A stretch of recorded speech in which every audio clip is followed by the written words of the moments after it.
బయటకు వచ్చి ఒక జూనియర్ డ్రామాలో మా ఊళ్ళో స్కూల్ లేదు కాబట్టి అని ఏడిస్తే మేము ఒప్పుకోగానే ఇక్కడ కలెక్టర్ గారు నిధులు ఇచ్చారు. తర్వాత ఇంకొక స్వచ్ఛంద సంస్థ కొంత ఒక డాక్టర్ చక్రవర్తి గారు వాళ్ళు కొంత హెల్ప్ చేసారు. ఎస్పీ గారు బాధ్యత తీసుకున్నారు. 50 days స్కూల్ కట్టి చాలా అద్భుతంగా ఇచ్చారు.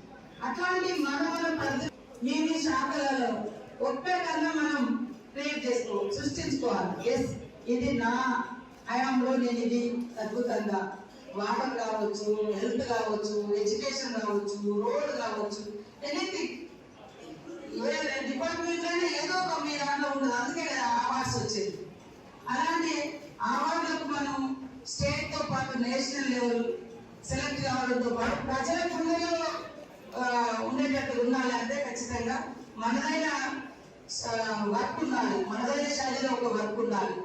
కాబట్టి మీరందరూ కూడా education, health, drinking water, sanitation, roads, ఐటీడీఏలు, పబ్లిక్ తో బాగా దగ్గరగా ఉండడం, ప్రజలు మీ దగ్గరికి వచ్చినప్పుడు మీరు ఎక్కువ సమస్యలు పరిష్కరిస్తే ఈ ఇంకా కలెక్టర్ దాకా పోయే అవసరం మా దాకా వచ్చి పాపం హైదరాబాద్ ములుగులో కొత్తగూడ వస్తే కొత్తగూడ ఇట్లా ఎక్కడికైనా అక్కడికి వచ్చే అవసరం ఉండదు.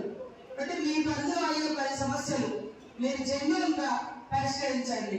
అమ్మాయి ఇది కాదు అంటే కాదు, ఎందుకు కాదు, దానికి కారణం కూడా వాళ్ళకి వివరించండి. భూముల సమస్యలు వస్తున్నాయి, ఎక్కువ తగాదాలు వస్తున్నాయి పోలీస్ డిపార్ట్మెంట్ వారికి.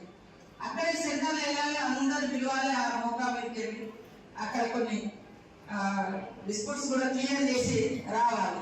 అట్లా 10 సార్లు తిరగకుండా ఉంటారు. ఏదైనా పనులు హై పోస్ట్కి వచ్చేది. ఇప్పుడు రూల్స్ ఏమి చెప్తున్నాయి, ఒకప్పుడు అంటే సరే వాళ్ళు లేకుండా